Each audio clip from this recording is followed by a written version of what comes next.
Hi, thanks for joining us in our 6 weeks Bible study on the Prodigal God by Tim Keller. Um, the title itself is a little throws you off, isn't it?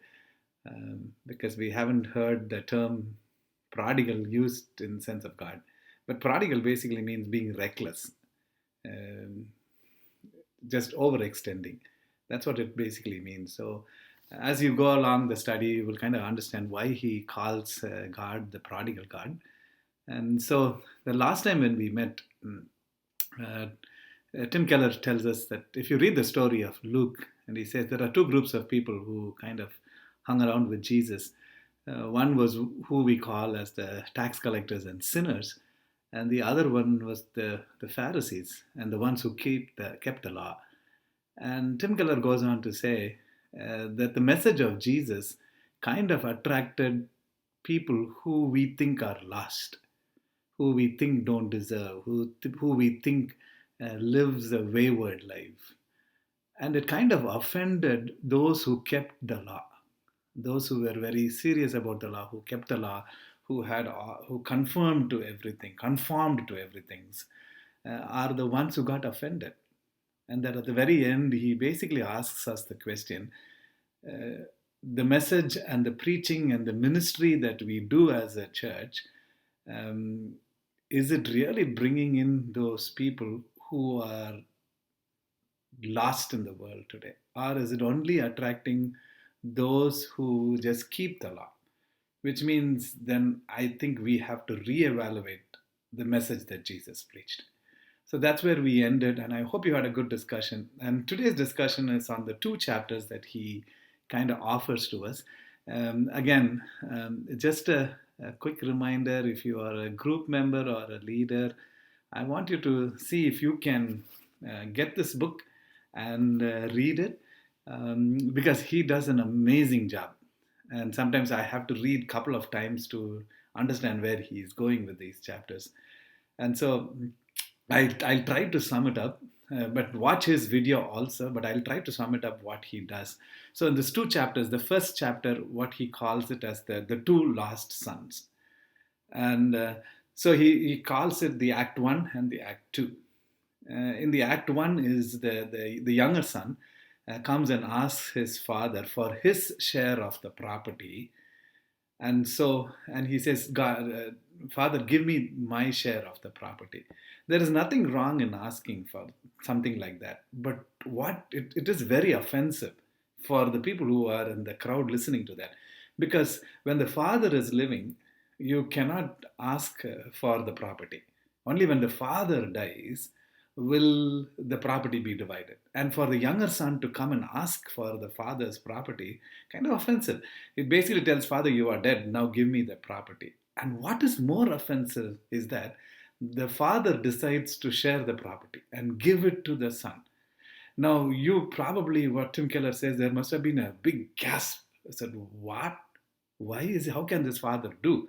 But that's what the father does. So in the act two of that same thing is the son goes away, the younger son goes away, lives his life, kind of does his own stuff, and then he comes back, and no, he falls into deep trouble, and he rehearses a speech saying that I'll go to my father and I will say I have sinned against you, and make me a hired servant, and make me somebody who I will work my way to gaining your favor. And so he's coming back, and he comes, and before he even rehearses his speech, the father runs to him, holds him, and embraces him, and tells his servant, hey, listen, we've got to give a party because the son of mine who was lost is found and has come back.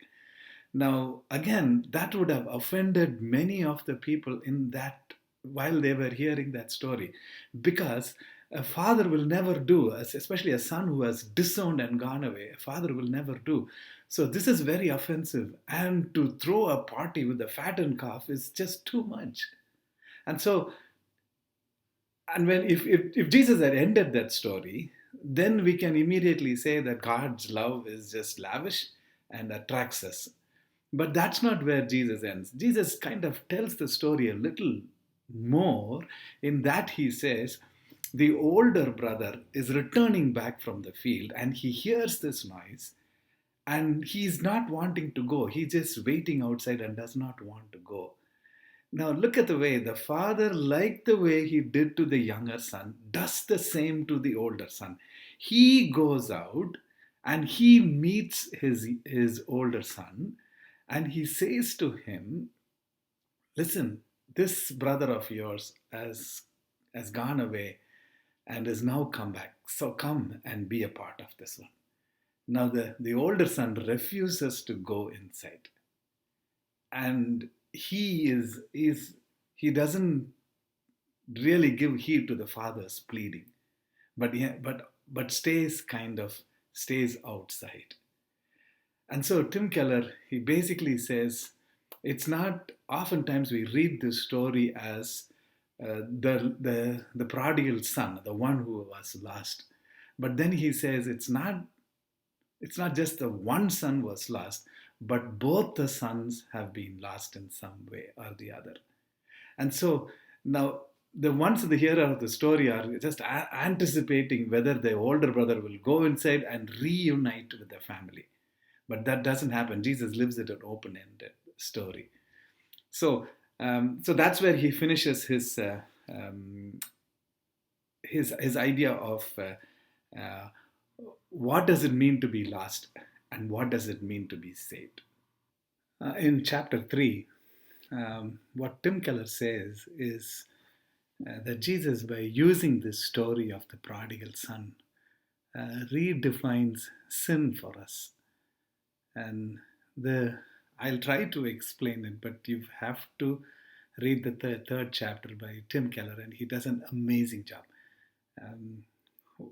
What I can do is do my best, and sometimes it can get lost in translation.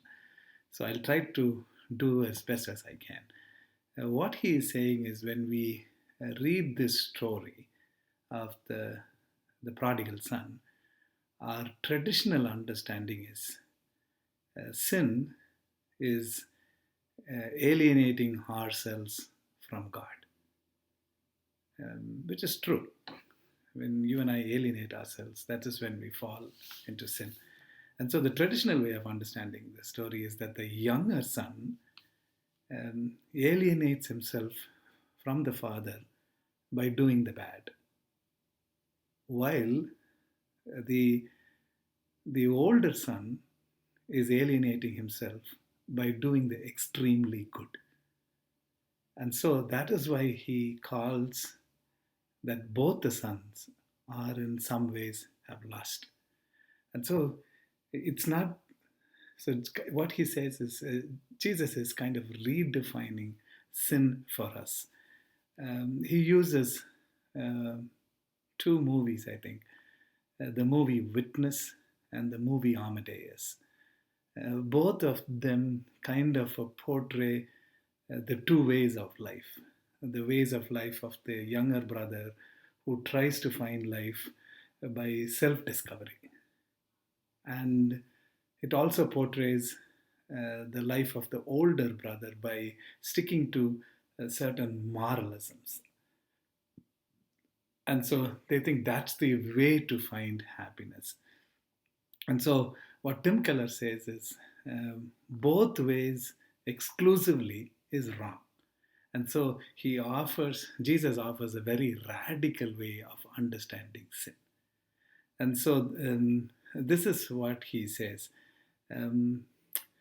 Both the younger brother and the older brother, what they wanted from the father is the property, not so much the father. Just get it right. What he says is, what the older brother and the younger brother wanted from the father was his property, not so much the father. And so he basically defines that as sin. And so, in the end, how Tim Keller defines sin is anything that comes in between us and God is sin. And sometimes that is the idols that we have, isn't it? Anything that comes in between God and us. is sin.